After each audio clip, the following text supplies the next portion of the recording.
Hey there, Dream Chasers. This is Hannah Pride, and welcome to Pride and Shine, the podcast where we explore the influencers and innovators of Dubai. Proudly sponsored by Pride Migration, your dedicated partner for immigrating to Dubai. Hi, Callum. Welcome to the podcast. How are you? I'm good, thank you. How are you? I'm good, thanks. So obviously you're on the podcast because you're a very successful entrepreneur, moved over here from the amazing Scotland. Yeah. And now you came over here, 4 years ago? Yeah, just about. I don't know if I would go for very successful yet, though. I'm trying. I'm trying to get better every day, but I wouldn't say very successful yet. 1% better every day. Yeah, That's what we exactly. all live by. So tell us, you moved over here 4 years ago. Why? How did it happen? So I've actually not told you this, but this is going to be funny. I came on holiday for a week, and this was literally, it was height of COVID. Yeah. We'd just been allowed to start flying again, and my business at home, I was like, I'm going to write myself a letter saying I've got business in Dubai, so that if I get stopped at the airport, because it was when you could only fly for business, if I get stopped at the airport, I'm going to go, right, I've got business here. Came over for a week because there was so much going on at home with COVID and you couldn't go out the house and all that stuff, and had a week's holiday. I got to in fact, it was the last day of the holiday, right? So I was on my way to the airport. It was 8 p.m. My flight was at 2 a.m. the next day, and I was having a steak in Prime 68 by myself in a tracksuit about to fly. I've got my bag. And I was sitting there having the steak, and I put in the boys' group chat, I'm on the way to the airport to come home. And somebody was like, why are you doing that? It's horrible here, and it looks like you've had a good time there. I was like, why am I doing that? Yeah. And I literally looked on booking.com, and there was a hotel for not very expensive for 2 weeks. I was like, I'll stay for 2 weeks, and I'll work here for 2 weeks, because at that point my whole company was working from home, right? Because it was COVID, Yeah. and so they were all on their laptops. I could just work as well. I had my laptop, obviously. So added on that 2 weeks, got halfway through the first week, and I was like, I just don't think I'm going to go home. Added on 3 months, added on another 3 months, and then now that was 4 years ago, and I live here. It's crazy, honestly, the amount of people that have done that. And I think it's what happens with Dubai is you get so used to the sunshine. You come away from the UK weather, the UK lifestyle, to living on a beach, living in sunshine. You're like, I don't want to go back. And especially at that point when it was all hybrid learning, hybrid working, you didn't have to be in the UK. You didn't have to be in the office. And to be honest, the whole demographic since COVID has changed in Dubai. Statistically, the amount of young entrepreneurs that have moved here since that period, just because of the freedom and flexibility. 100%. And we both lived here during it. The bounce back from Dubai's COVID was second to none. I think I didn't even do a lockdown here, did you? No, so I came literally right at the back of it. So because he'd done that whole 2 week thing where you just didn't leave the house. And then after that, I think they just kind of declared that COVID didn't exist. Yeah. And that was it. So yeah, when I first came, you had to wear masks, but that was it. It's crazy. It's crazy how much has changed. It's crazy that COVID was 4 years ago. I can't get my head around it. Feels like it was yesterday. Genuinely, it's nuts how much has changed. What is the business that you had in the UK that you were able to move to Dubai with? Yeah, so at the time I had two businesses, both in the same industry. It all started back in 2018, I think. I had a job, and I could use CAD in that job, computer-aided design, so I could do drawings and stuff. And my mum and dad had some land that they were going to build a holiday home on, but they'd never actually done it. And it was in the north of Scotland on the North Coast 500. Gorgeous. Which, it was becoming super popular at the time. It was literally as the NC 500 was coming up. That was because of the James Bond film, wasn't it? It's a few different things. It's it is a bit of obviously it's great, but it's literally just a road that they marketed and branded and they made the name for. And actually, the founder of the NC 500 ended up working with me for a couple of years. He worked for about a year. Oh, wow. He worked in my second business on a few different things. But yeah, back to a bit of kind of growth there. Back to setting up NC 500 pods. I put in a planning application because I could do drawings, and I kind of thought nothing more of it. And quite quickly after that, it got approved. And then I was like, right, shit, what do I do here? I've got this planning approval. I know that this thing that I'm wanting to set up is going to cost a couple £100,000, and I'm earning £1,500 a month after tax. How am I going to do this? And so I forgot about it pretty much. I was like, there's I've no chance. And it took like 6 months, and then my cousin was talking with his best mate, who also goes on holiday. I've always gone on holiday where the site is. He also goes on holiday there, and he had a bit of money behind him. He worked in oil rigs. He doesn't really spend money like probably people in Dubai spend it. And he was like, look, can I give you a bit of money and just always be able to stay there? And I was like, well, you could, but I still, like, he was wanting to give like 25%. I was like, I still need to get the other 75. And so anyway, he got a bit more money, invested, and off we went. We went 50-50 on that business, which is Glamping site at in the north of Scotland. And that was in 2018, so you got it just before COVID, when no one was allowed to leave the country. Funny story about that. So it was 2018 it opened. It's actually, we're literally like just a month away from its 5th birthday of opening. Oh, wow. That first site. And during the time that I was looking to set up that first site, I was at this thing called the Glamping Show. It's a trade show for people that are setting up glamping sites. And there was thousands of people that wanted to set up a site. There was dozens of manufacturers, but there was nobody in between to help them get from here to here. And obviously, it's like, it's not an easy thing, right? Planning applications and like financing and blah, blah, blah. So I was like, I think I can help these people. And so I set up Glampitect, which is now the kind of the core business, which is a consultancy that helps people set up glamping sites. And that just shows when you've got like the skill set to be the service provider in the middle, you're going to be able to scale up a business so fast, which 100%. You've started from the basics, been able to do every single part of it, mastered the glamping site, and now you're giving that consultancy everywhere. So who are the type of people you've worked with within Glampitect? Yeah, so lots of landowners, obviously, lots of people that aren't landowners, which has its challenges. But yeah, a lot of wealthy people, a few known people. We've actually, I can't say who, but I'm in the process, I'm actually in planning just now with a famous person that I'll be doing a 50-50 site with. Oh, wow. You'll know, I'll tell you after who it is, but we can't publicise it yet, which is going to be a really cool one. That's going to launch, so I'm setting up, this is confusing now, setting up a new business, Avant Glamp, which is going to be glamping sites throughout the UK. And the first one is at the NEC in Birmingham. It's going to be pretty big. And yeah, one of those is with somebody that's famous. Which, that's crazy.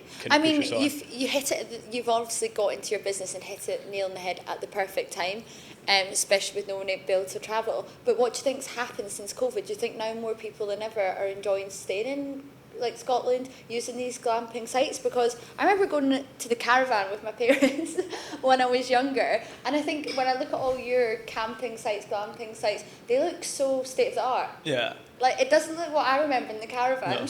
No, not at all. Yeah, so glamping's got a lot of different definitions. Like, it's like tents in somebody's back garden, right the way up to what my first sites were. My new sites are now like way beyond that. Like, I look at my first sites now, like, they're not very good. Oh, really? So yeah, it's kind of very different to where it started. Although I've forgotten what the question was beyond that. It was basically like how has it grown, like, since COVID? Do you think a lot of people are staying within? Yeah. So funny story on that. COVID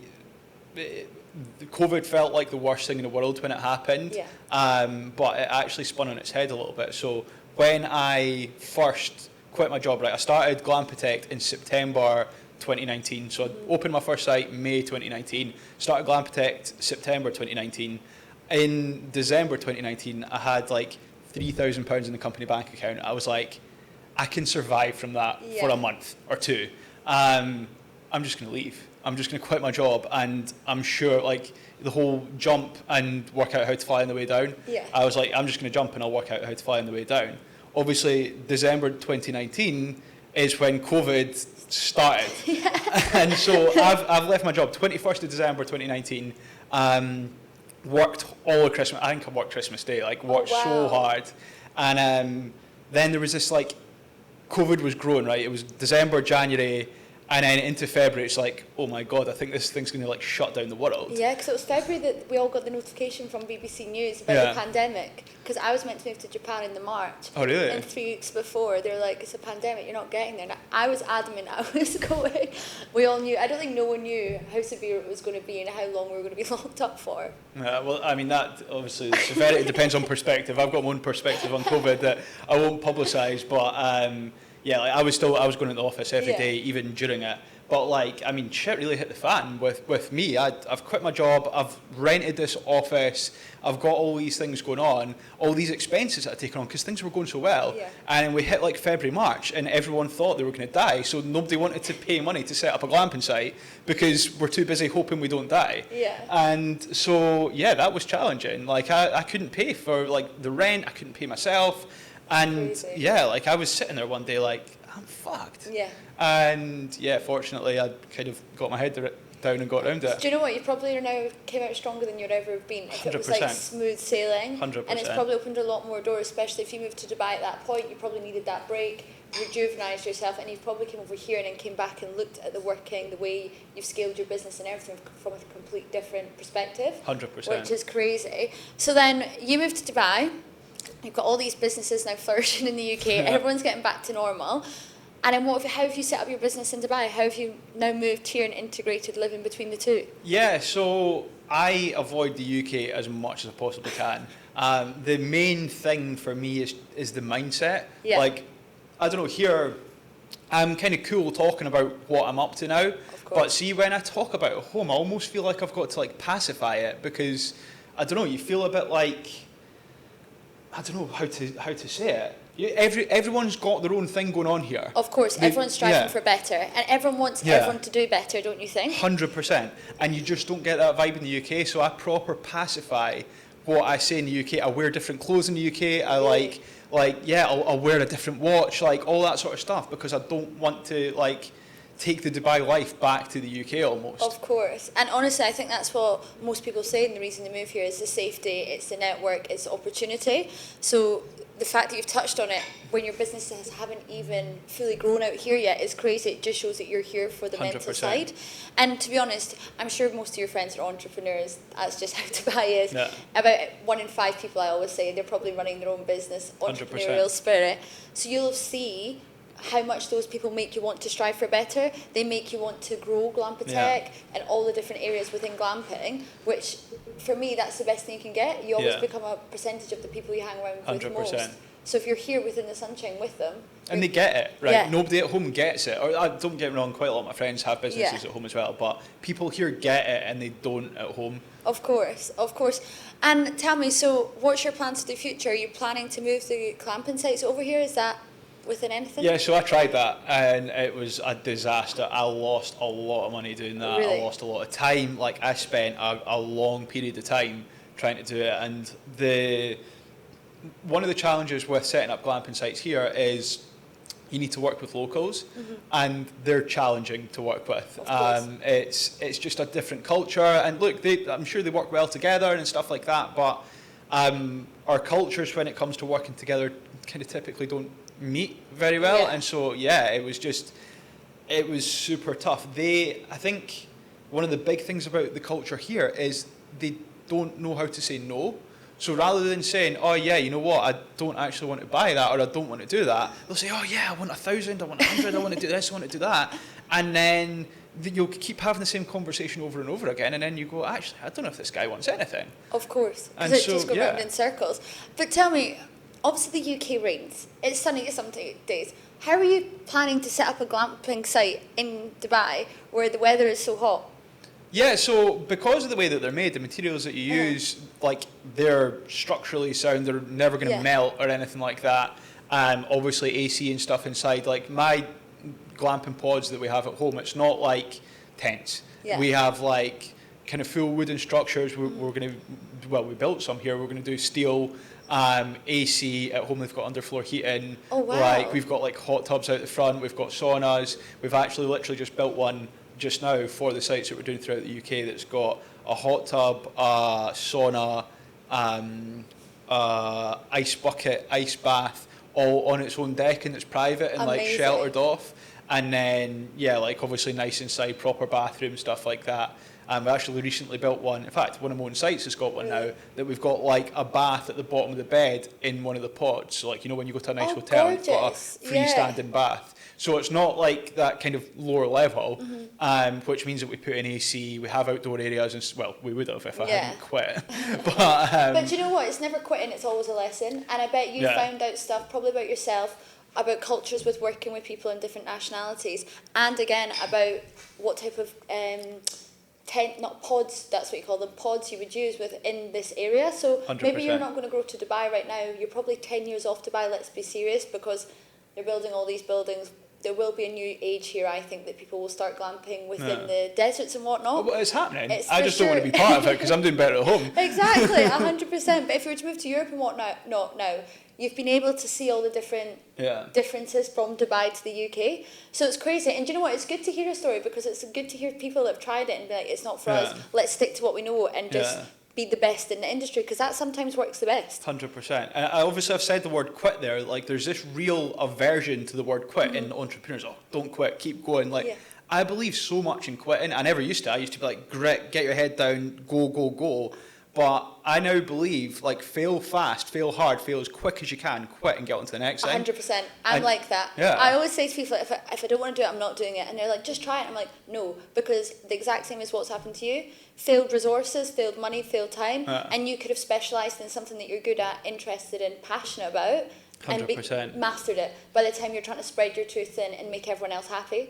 100%. And I've got the site at the NEC at home in Birmingham that's it's going to be the biggest glamping site in the UK. I've got 100% focus on it, and I wouldn't have that if I'd had a couple of sites here and I've got a few things going on. I'd be split. And again, like, I used to be like, oh, you know, put all your eggs in all the different baskets. Now I'm like, pick one basket and go for it 100%. Because you're going to make it better. 100%. And it's do you know what, it's something I really resonate with, and I think it's something a lot of entrepreneurs and people starting to get into business will resonate with. Because I think now there's so many opportunities with courses, information, and no one knows what they actually want to do. So they can go like, oh, I'm going to try this, I've seen this person made loads of money in it, I'm going to try this, I've seen this person made loads of money in it. But I think 100%. they miss the main focus. You have to find out what you're passionate about and run with it. Yeah, you like Dubai, you know you love the lifestyle of Dubai, but now you understand that you personally, your business isn't the most suited for what you want to do here, therefore just leave it. Live here, 100%. reap the lifestyle, but go make your money back home. And that's exactly what I do, yeah. Exactly. Like, I don't think I'll ever do work here again. It's all at home. But I could never leave because the lifestyle is too good. And do you know the thing? Everyone says this. Dubai provides such a good lifestyle that you could have all the money in the world, but if you're living in a country that isn't safe, you want to live in Dubai. You want to be here to have the sunshine, to have the network around 100%. you. That's the main selling point of Dubai, and I say it to everyone. It's all, honestly, you're not the first person, you certainly won't be the last. Everyone agrees on that. It's the common denominator on why people 100%. stay and live in Dubai. And it's so safe, right? I couldn't tell you last time we locked our house door. We go away on holiday for 2 weeks and we don't lock it. My car, you can actually see it. My car's down there. It's got the key in it. I've literally got the key sitting in the centre console. It's not locked. In fact, I don't even know where the key is because we've never locked it. Yeah, I It's don't just have a sitting key there. for my apartment. I lost it 3 years ago when I moved into it. I've never thought to renew it, and I go away for sometimes months at a time. 100%. Don't bat an eyelid. Yeah. Do not bat an eyelid. And that's my favourite thing about here. I'm the exact same as you, and I laugh at times because I love travelling. It does take me 24 to 40 hours to settle into 100%. their status quo because we've just got it so ease. It's weird going home because you'll be in a bar, you'll leave your phone on the table, you'll go away, and somebody's like, what have you just done that for? I'm so used to that. The thing that I'm most used to is the bloody apps. Yeah. I feel like I can't operate my life now without these apps that are like home cleaning, get the handyman round, do this all in one place. I'll go to a different country, like, where do I get a taxi from? Like, I honestly look like the dumb blonde that just came from, like, the arse end of nowhere. No one knows where she's came from. Standing there like, I don't have to do anything for myself. 100%. So it is crazy what Dubai does. But do you know what? It's the reason we're all so successful, because everything's so easy to do. 100%. So you don't have to waste time on the little small things that are just a click of a button away. And that's why I think Dubai are really fast and focused on these, like, 15-minute noons and everything else. It needs to be, yeah. They know.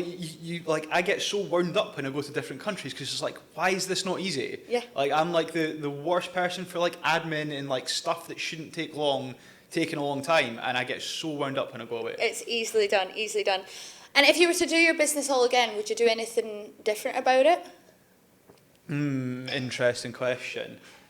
Nah, I would not change anything in my life because, like, I don't know, maybe this is a weird way of thinking, but it's all made me who I am today. And every day and week and month and year like, you get better, especially from the bad stuff, especially from the mistakes. So I would do everything the exact same again, because it's taught me what I need to know to go on to the next level. Of course. And when it comes to your biggest lesson that you've learned in the business you're in, because you're in a very niche business, and you're in probably a business that a lot of people at your age when you were getting into it were like, why are you going into glamping? Who wants to go on a glamping site? And you just dived into it. What's been your biggest lesson from doing that?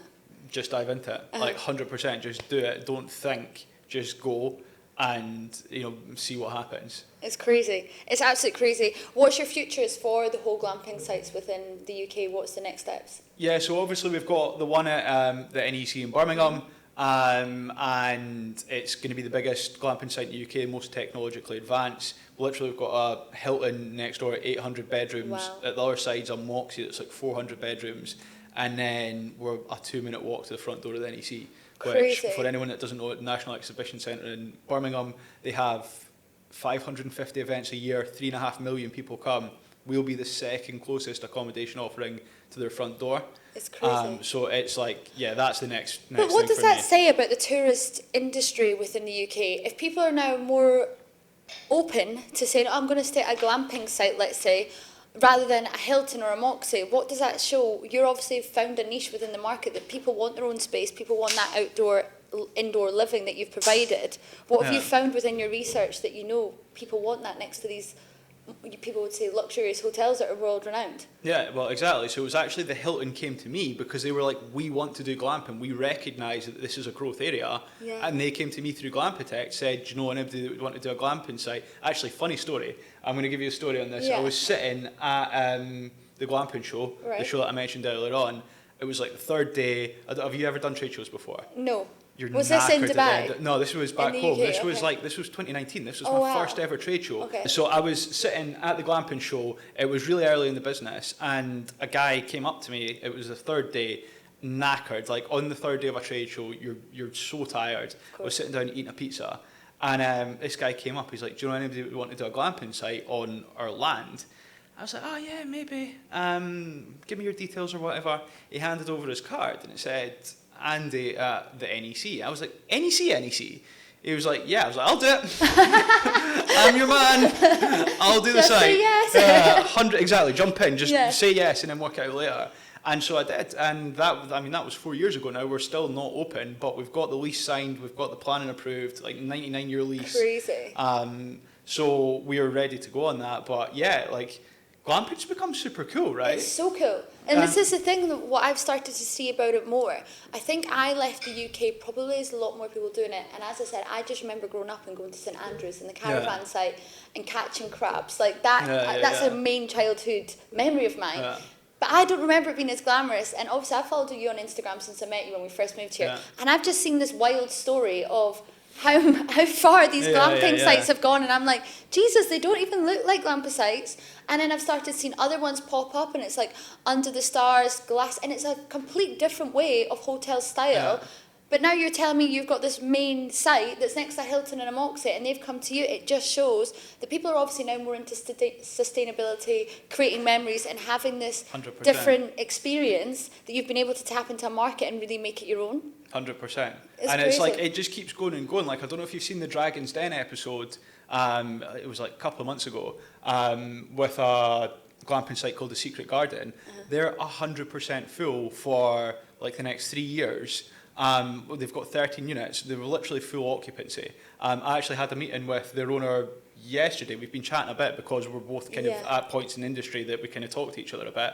And it's like, the coolness, like, it's just taking it to a whole next level of cool. I'll show you photos after, but it's like super cool. Oh my god! Which is an uncool term to say, but it is super cool.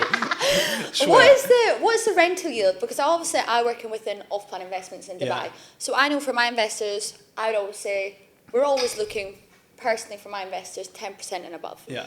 You do get, especially within the UK mod, between, I think in UK it's between 5 and 7. There are places in downtown which is between 7 and 10, but we're always aiming 10 for above.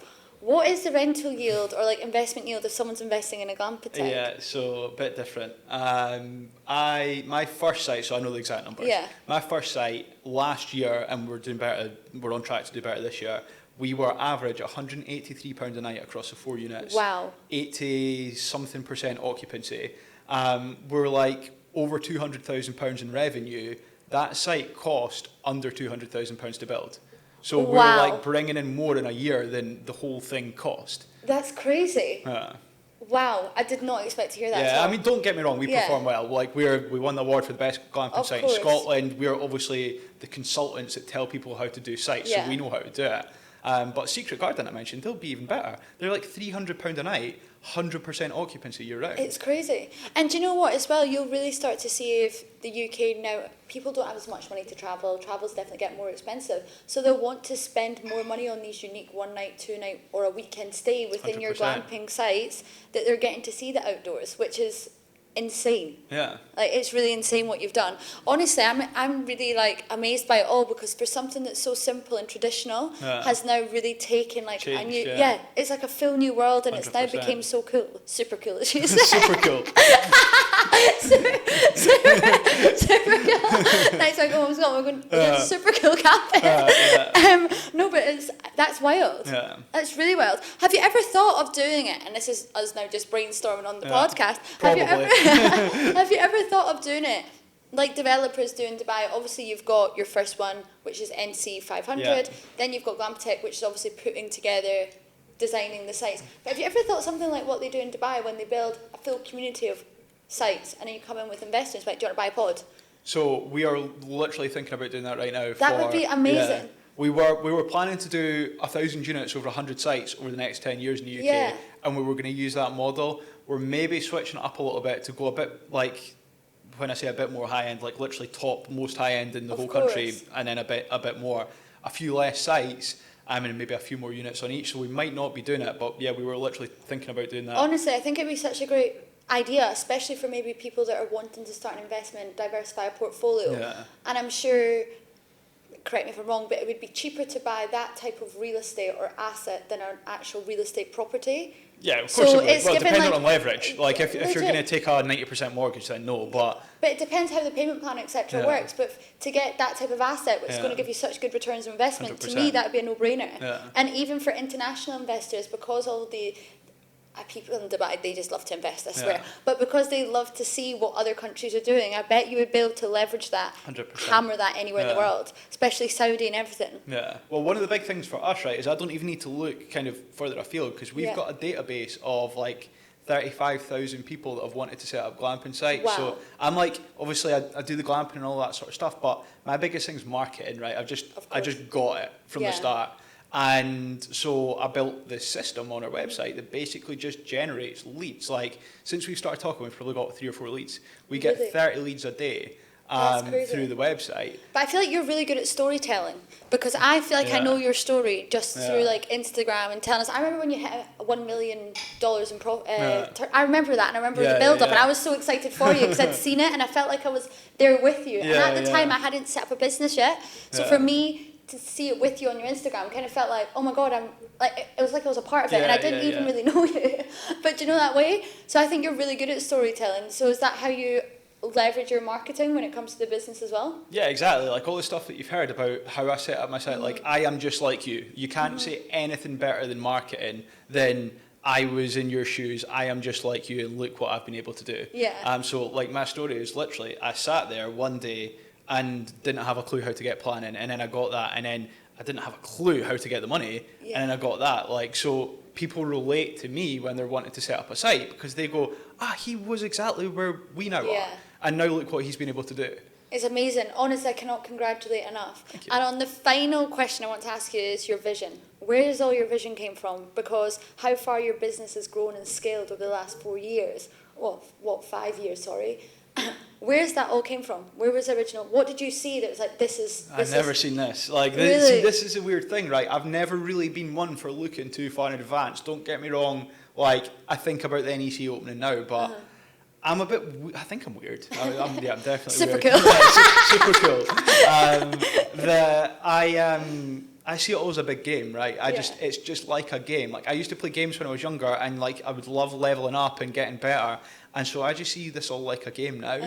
And so, I don't really see too far beyond where like I've kind of like single-minded on the NEC, and then there'll be other stuff after. Don't get me wrong, I've got like the famous guy I spoke about. We've got a few different things going on, but I don't know. I don't look too far. I just enjoy it. And you just I get that, but where did the inspiration come from to even start it? Well, I tripped in it. Like genuinely, I tripped into setting up that first site because it was my mum and dad's land, and we were like, it's actually my mum's idea. She was like, why don't you do a glamping site? I was like, all right. So look, I've always known that I would get there. Yeah. I've always wanted to get better. I've always had that in me that like, especially at school, I wasn't great at school, and then I got told that I wasn't great, and I was like, well, fucking watch me then, and then I'd start getting A's.